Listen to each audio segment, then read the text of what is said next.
Diaspora africaine, exode des intellectuels, la traite négrière à visage humaniste. Comme d'habitude, nous nous interrogeons. Diaspora africaine, exode des intellectuels, la traite négrière à visage humaniste, c'est notre grande interrogation.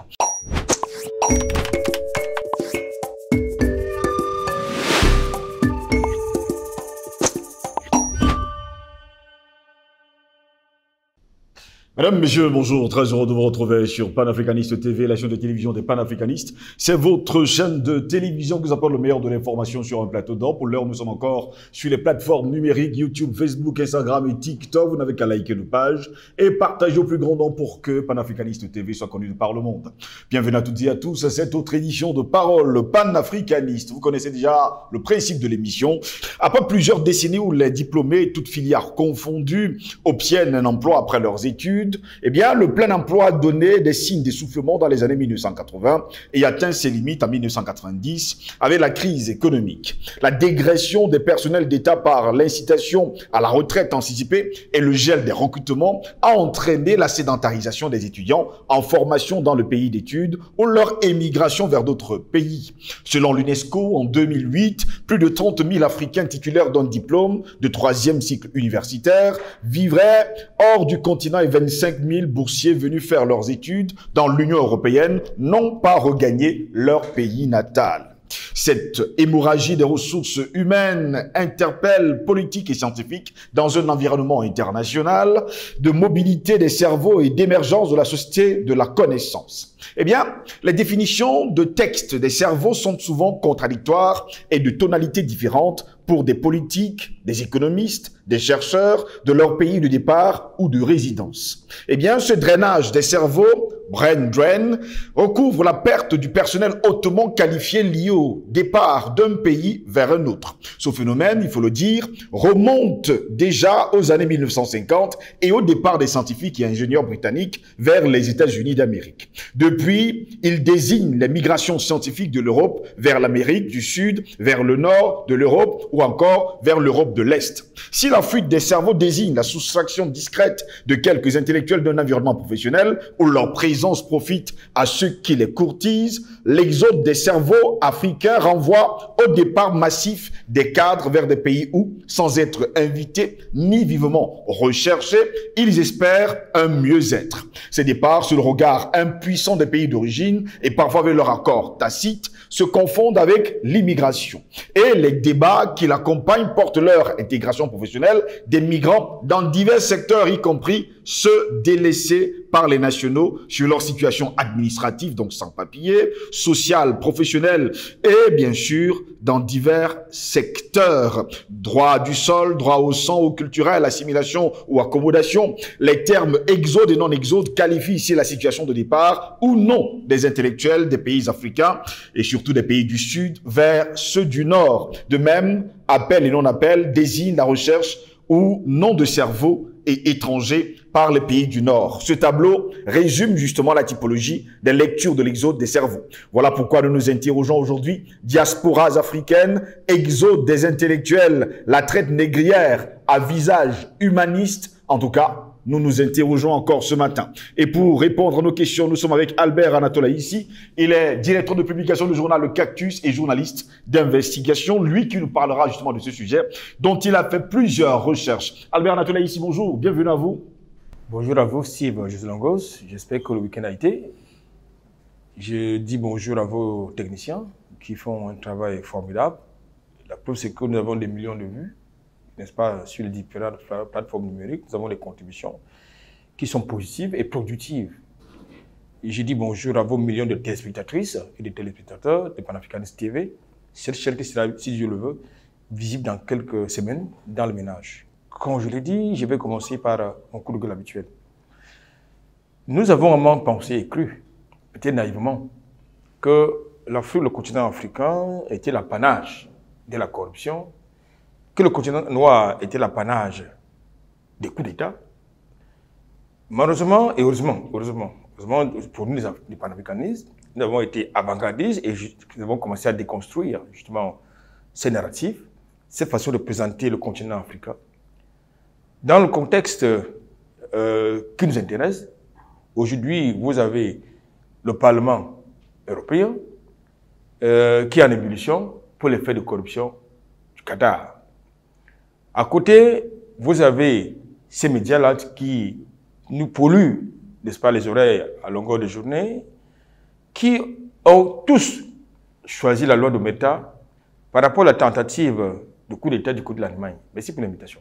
Très heureux de vous avoir, Albert Anatola, ici encore ce matin. Nous avons suivi cette tentative de coup d'État et aller savoir justement ce qui se cache derrière. Et quand vous parlez de corruption, vous devez le savoir depuis la nuit des temps que là-bas du côté de l'Union européenne, eh bien, tout le monde est corrompu en commençant justement par la présidente de la Commission que vous connaissez d'ailleurs très bien, Ursula von der Leyen. Mais ce qui nous intéresse ce matin, Albert Anatola, ici, c'est justement parlant de la diaspora africaine et l'exode des intellectuels. On parle justement, nous, on s'interroge d'ailleurs, la traite négrière à visage humaniste. En tout cas, nous nous interrogeons. Cela fait des décennies aujourd'hui, Albert Anatola, ici, que plusieurs Africains quittent le continent pour aller justement chercher bonne fortune ailleurs. Et dans la même foulée, ce sont des intellectuels qui s'en vont, on le dit comme ça, au détriment du continent africain, qui perd justement des cerveaux, qui perd des intellectuels, qui perd des scientifiques et bien d'autres encore.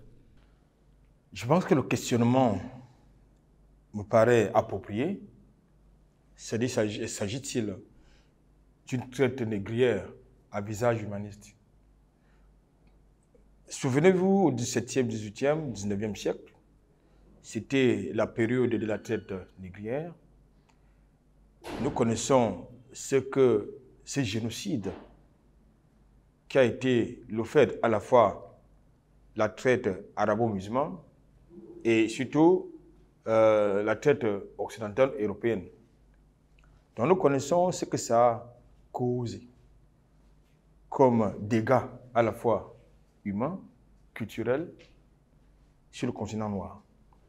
Les déportations, les génocides, les décapitations, tout ce que vous pouvez imaginer comme horreur. Et qu'est-ce qu'ils choisissaient? Ils choisissaient les gros bras. Ils ont tenté en Chine, ils ont dit en Asie, ils se sont rendus compte que c'était pas des hommes robustes. Ils mouraient quelques temps après, donc pendant la traite négrière. Ils ont essayé de tenter cela du côté, n'est-ce pas, même de l'Occident. Ça n'a marché pas. Ils sont donc venus en Afrique. Ils ont trouvé des garçons très robustes qui étaient vendus dans des marchés d'esclaves, un peu comme du bétail chez nous. Et ça a eu pour conséquence, justement, de vider le continent noir de ces vaillants jeunes, de ces vaillantes filles, parce qu'ils choisissaient ce qui était robuste. C'est la même situation qui se reproduit aujourd'hui, mais sous une autre forme. La forme qui paraît pour certains observateurs, peut-être naïfs, humains ou humanistes, rationnels, peut-être objectifs. C'est-à-dire, il y en a qui appellent cela la fuite des cerveaux. Oui. Mais la fuite des cerveaux a exactement les mêmes conséquences, à la fois humaines et économiques, que le fut, la traite négrière. C'est-à-dire qu'on vide le continent de ses talents, de ses meilleurs cerveaux, pour aller pérenniser l'œuvre qui avait été engagée par leurs prédécesseurs esclaves, c'est-à-dire construire l'Occident, construire l'Europe. Je voudrais prendre un chiffre qui va certainement vous faire donner, qui vous fera froid. Dans mon pays, le Cameroun, vous avez des millions d'intellectuels qui ont choisi la médecine. Et vous allez constater que les meilleurs médecins au monde sont d'origine camerounaise. Et c'est la plus grande diaspora que puisse compter l'Europe en matière de fuite des cerveaux des intellectuels ou d'exode des intellectuels. Tandis qu'au Cameroun, et c'est très souvent, ces femmes, ces hommes ont été des boursiers. C'est-à-dire, leurs études ont été payées par l'argent du contribuable. Oui. Mais qui ont choisi de ne plus rentrer au pays pour diverses raisons.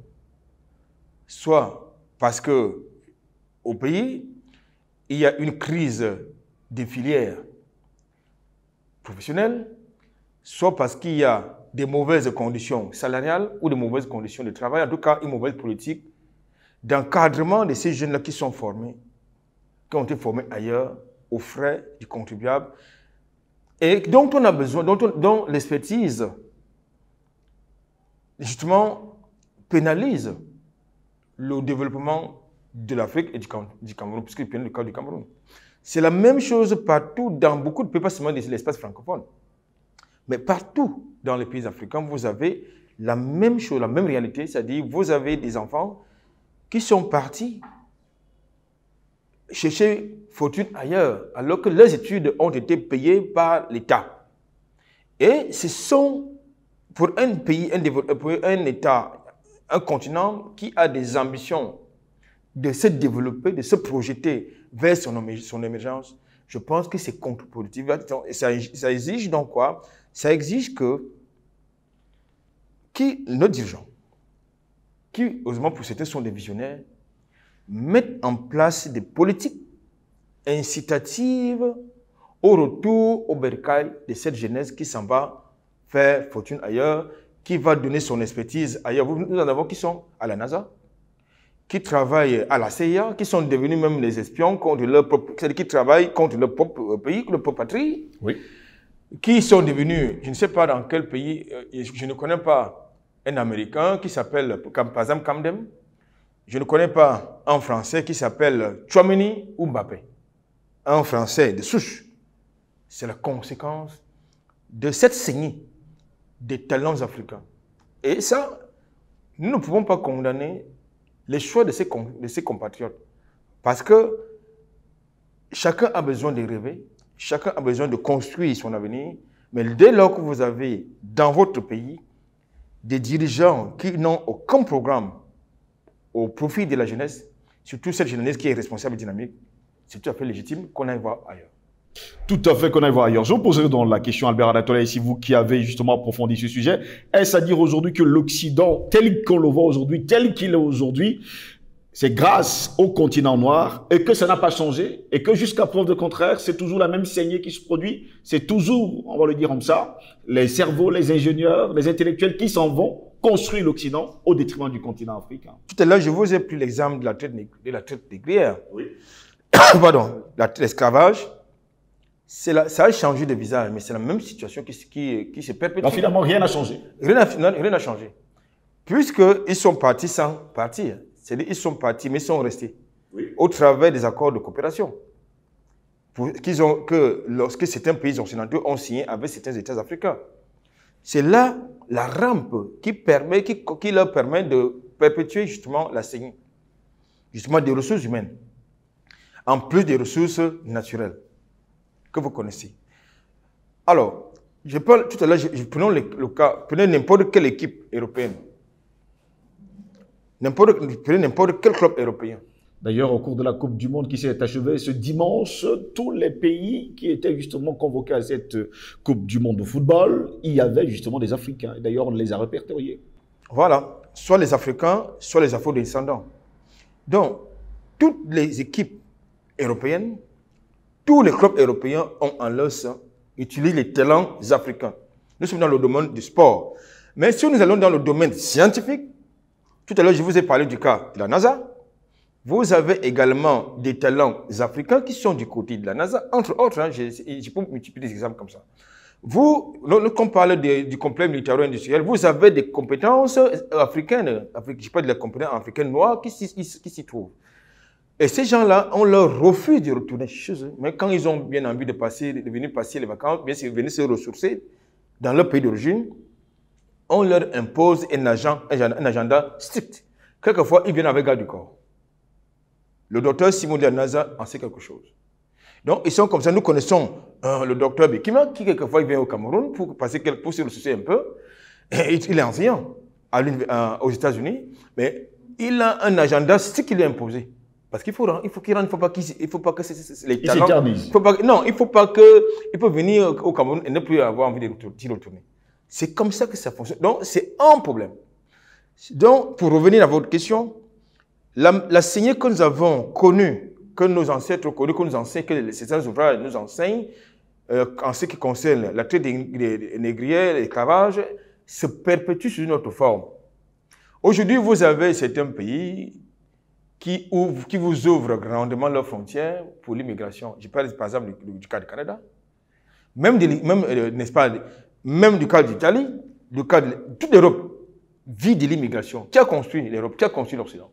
Ce sont les Noirs, qui aujourd'hui sont dépeints de manière caricaturale, de manière xénophobe, de manière raciste et fasciste. Ce sont des Noirs, c'est le sang des Noirs. Chaque pavé sur lequel vous pourrez marcher sur les Champs-Élysées ou dans n'importe quel autre pays européen, il y a le sang des Noirs là-dessus. Chaque rail que vous verrez de ce côté, c'est le sang des Noirs. Chaque brique de terre qui a construit leur palais, voilà, vous avez le sang des Noirs qui a coulé. Donc je pense qu'aujourd'hui, il est important que plusieurs fois, qu'on sache que plusieurs fois, l'Afrique, le continent africain, le continent noir, a raté l'occasion d'entrer véritablement dans l'histoire, de s'approprier certains événements d'envergure internationale pour se projeter dans le futur, se réapproprier sa culture, se réapproprier sa liberté, son indépendance. Je pense que nous avons eu, en l'espace de quelques mois, l'occasion, quand je parle de nous, je parle du continent africain, le Covid était une opportunité pour le continent africain de se projeter. Malheureusement, nous avons vu, et comme ils sont toujours proactifs, sont toujours en avance, nous avons vu l'Union européenne et tout l'Occident venir en Afrique assister les Africains avec leurs vaccins à la con, oui, qui sont du poison.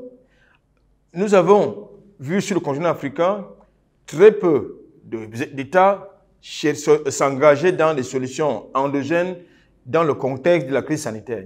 C'est la même situation qui se passe du côté, qui se passe dans le contexte de la crise ukrainienne, si vous voulez. C'est-à-dire l'Afrique a la possibilité de chercher sa propre voie dans le nouvel ordre mondial qui est en train de se mettre en place avec la multipolarité. Alors, que se passe-t-il? L'Afrique, vous avez des tondus, des pélés qui vont faire la manche du côté, n'est-ce pas, de l'Europe de l'Est pour commander quoi? Les céréales qui ne font pas partie de nos habitudes alimentaires. Il faut aller commander quoi? L'engrais, alors que nous avons des terres arables. Mais lorsque ces navires qui transportent les céréales et, je parle des engrais, ont quitté le port d'Essa, quelle a été leur destination? À ce qui me semble, la destination des premiers navires n'était pas le continent africain, c'était plutôt le continent européen. Ça veut donc dire que les Africains ne tirent pas les leçons de leur histoire. Finalement, ils s'engouffrent dans ce qu'ils ont dit dans le protocole de Toronto, à savoir que les peuples n'ont pas de mémoire historique. Et cela se vérifie dans le contexte actuel. Jusqu'à preuve du contraire, êtes-vous d'accord avec ceux qui pensent aujourd'hui qu'il y a également des mauvaises politiques sur le continent africain et que forcément l'Occident continue à appauvrir l'Afrique pour s'enrichir? Je pense que depuis tout à l'heure, je vous ai dit que c'est le continent africain qui a construit l'Europe, l'Occident, et continue de l'enrichir, de faire fonctionner son industrie, son économie. Ils sont dans leur rôle de prédation, dans leur rôle de pilleur, dans leur rôle de manipulation des informations. Mais il appartient à l'Afrique. Il y a quelques jours, il venait de se tenir du côté des USA un certain forum entre les États-Unis et l'Afrique. Mais les États-Unis savent ce qu'ils s'attendent. Quels sont les dividendes, les géopolitiques et économiques? Ils vont tirer cette affaire, mais est-ce que les Africains qui ont assisté à cette affaire savent exactement ce qu'ils sont allés chercher? Déjà, ils sont allés en rang dispersé. Ils sont allés avec des sons de cloche différents. Oui. C'est-à-dire que zéro union politique pour un engagement commun. Alors, quand vous partez déjà dans ce genre de rencontres, quand vous allez dans ce genre de rencontres avec des sons de cloche différents, ça veut dire que, bien évidemment, vous ne tirez jamais grand-chose. Bien au contraire, vous aidez la prédation internationale qui se nourrit du complexe industriel-militaire, de se projeter davantage, revenir se positionner davantage sur votre continent pour piller. Vous partez faire la manche. 56 milliards de dollars pour le continent africain, ça vaut quoi? Absolument rien. Je vous réponds tout de suite. Mais je vous dis donc qu'il y en a qui s'extasient de ce que les États-Unis ont promis de financer certains projets sur le continent africain sur 5 ans à hauteur de 56 milliards de dollars. C'est quoi la contrepartie? La contrepartie de ces 56 milliards de dollars, c'est quoi? Ce sera le pillage. Ce sera le maintien sur le sol continental africain des bases militaires, n'est-ce pas, américaines et alliées. C'est quoi? Ce sera la perpétuation des conflits armés, des coups d'État, puisqu'ils vous font croire qu'ils condamnent les coups d'État et condamnent les régimes, je veux dire, les régimes anticonstitutionnels, mais ils financent le terrorisme par ailleurs. Mais ils vous disent qu'ils ne discutent pas avec les terroristes, n'est-ce pas? Mais entre-temps, dans les régions où il y a du terrorisme, par exemple au Sahel, on impose justement au Mali de discuter avec des terroristes. Je crois qu'il y a un problème. Donc, je pense qu'ils sont dans leur rôle de prédation internationale, ils sont dans leur rôle de pilleur parce qu'ils savent d'avance, puisqu'ils déclarent sans embâche, que l'Afrique est leur avenir. Si l'Afrique est leur avenir, ça veut dire qu'ils vont tout mettre en œuvre pour que cela soit, comme ça a été toujours le cas. Il appartient justement aux Africains de s'armer. J'ai eu souvent à le dire que chaque citoyen africain doit devenir un soldat pour la patrie africaine. C'est important, parce que si nous avons cette union politique continentale, ça ne passera pas. Mais sauf que nous avons parmi nous des infiltrés, des collabos, des traîtres. Et c'est ça pour laquelle vous pouvez retrouver dans certaines équipes les noms à consonance camerounaise, à consonance tchadienne, à consonance béninoise, à consonance ivoirienne, à consonance guinéenne ou malienne, parce que justement nous avons affaire à des contradictions malheureuses. Albert Natola, ici pour sortir de cette autre édition, je vous poserai donc la question de savoir comment est-ce que ces intellectuels qui sont partis justement de l'Afrique pour l'Occident deviennent des traîtres et des collabos. Une fois de plus, c'est la faute à nos dirigeants. C'est la faute à nos dirigeants. Il y en a qui n'ont pas notre culture politique que nous avons. Ils n'ont aucune culture politique. Tout ce qui les intéresse, c'est le business, c'est les affaires. C'est l'argent? C'est l'argent, point. Ils n'ont aucun scrupule à trahir, n'est-ce pas, leur pays, leur État, leur race, leur propre race. La preuve, c'est que vous avez, que ce soit en France, vous avez du côté des États-Unis des gens, un nègre qui appelle un autre nègre négro. Ça veut dire que dans sa tête, dans son subconscient, bien qu'il soit nègre, bien qu'il soit un mélanodème, il se prend pour un blanc, un locodème. Et ça donne un problème. Donc, je pense aussi que c'est la faute à nos dirigeants qui n'ont pas mis des politiques, qui ne mettent pas en place des politiques qui permettent justement, qui permettent, soit à défaut de limiter, je veux dire, à défaut de mettre un terme à cette saignée de nos ressources humaines, mais de limiter la saignée. C'est la faute. Tout à l'heure, je vous indiquais que si vous avez une meilleure offre ailleurs que dans votre pays, bien évidemment, il faudra que vous ayez une autre formation, que vous soyez véritablement un patriote, pour ne pas, justement, céder aux sirènes, justement, de l'angélisme qu'on vous miroite de ce côté-là. Pourquoi? Parce que chacun a besoin de rêver, chacun a besoin de se réaliser, chacun a besoin d'avoir un confort, du moins pour sa famille. Albert Natola, ici, ils sont nombreux d'ailleurs qui nous écrivent, qui nous disent tous les jours, nous voulons rentrer. Notre vœu le plus cher, c'est de rentrer sur la terre patrie, sur la mère patrie. Et le problème est le suivant, c'est qu'il n'y a pas les conditions pour nous là-bas. Et d'ailleurs, on ne nous accueille pas, on ne nous aide pas justement à nous installer. Je pense qu'il faut d'ailleurs, ça aussi, je me méfie aussi de ces narratifs. C'est trop facile de le dire. Il y en a, moi j'en connais. Docteur Mbelek, il est parti de la France pour venir au Cameroun. Il n'est pas le seul, ils sont nombreux, qui sont revenus.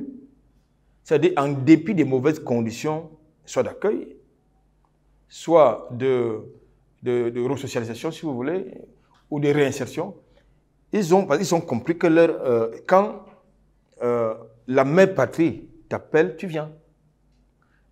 Et en plus, ce ne sont pas des combattants comme vous et moi. Parce que le combattant, il a une mission précise. Eux, ils veulent continuer de vivre dans leur confort. Donc, c'est trop facile de dire. Mais en même temps, ça ne peut pas être une excuse. Il ne peut pas être exonéré comme ça. Je dois rendre ici hommage au professeur Omotunde Kalala, qui a commencé à faire un travail remarquable pour permettre à certains Afro-descendants de revenir sur le continent. Et il y en a qui commencent à revenir sur le continent. Vous avez les Afro-descendants qui sont revenus, qu'ils soient d'origine, je veux dire, de nationalité américaine, mais d'origine africaine, qui sont revenus au Cameroun, au Ghana, au Sénégal, ils sont nombreux comme qui sont en train de revenir. Il y en a qui sont en train de revenir. Pourquoi? Parce que le narratif est différent, on les encourage. Donc, il est donc important justement que dans ce que les dirigeants, nos gouvernants actuels, mettent en place une passerelle de dialogue avec ces afro-descendants qui veulent revenir, cette diaspora qui veut revenir. Parce qu'il faut faire une différence entre la diaspora et les afro-descendants. Donc, nous avons donc cette diaspora qui voudrait revenir, pas pour justement faire dans la paresse, mais contribuer à l'émergence de la paix. Cette diaspora veut rentrer Albert Lantola ici, cette diaspora veut travailler dans son domaine. Absolument. Mais le problème est le suivant parfois, c'est qu'ils ne trouvent pas les éléments pour travailler dans leur domaine, ni des financements justement. Non, je suis en train de dire ceci. Je l'ai tout à l'heure noté dans mon analyse, à savoir qu'il y a plusieurs raisons. Il y a les questions, il y a les conditions salariales, les conditions de vie, il y a les conditions d'accueil, quelquefois l'absence des filières qui concernent leur domaine. Maintenant, commençons non par ceux qui peuvent trouver, qui ont des filières qui concernent leur domaine. Il faut moi, je connais une diasporienne qui a envie de rentrer, qui a un papa qui est de mère ivoirienne et de papa camerounaise, et précisément Bassa, qui est en train de revenir au Cameroun. Elle a choisi les sciences sociales, qui est en train de vouloir s'installer. Donc, elle ne peut pas dire qu'il n'y a pas sa filière au Cameroun. Donc, elle est en train de s'installer. Il y en a qui voudraient justement venir. Mais il est important que justement, tout à l'heure je l'indiquais, que les gouvernements, nos dirigeants mettent en place une passerelle d'échange et de discussion avec cette diaspora qui a envie de venir pour que dans nos universités, qu'on mette en place des filières futuristes, professionnalisantes. Parce qu'aujourd'hui, je crois qu'il y a cette petite révolution du côté du Cameroun qui est mise en place. C'est-à-dire qu'il y a de plus en plus de filières innovantes, professionnalisantes. Avant, dans certaines universités, c'était mais alors, très, très difficile de trouver, par exemple, un mécanicien, l'électromécanicien, de trouver des soudures, les chaudronniers, par exemple les chaudronniers, parce que je me rappelle, lorsqu'on lance le projet Pipeline Tchad Cameroun, je crois que c'est en Asie du Sud-Est qu'on est allé chercher les chaudronniers. Donc, ce projet a donc incité le gouvernement camerounais à créer une filière de chaudronnerie dans nos universités. Il faut donc comme ça créer des filières futuristes, parce que vous ne pouvez pas rester dans le même paradigme néocolonial au niveau du système éducatif dans nos enclos coloniaux. Il faut donc mettre en place, comme je l'indiquais tantôt, pour que ces diasporas, pour que ces afro-descendants reviennent, il faut mettre en place un canal d'échange et de dialogue.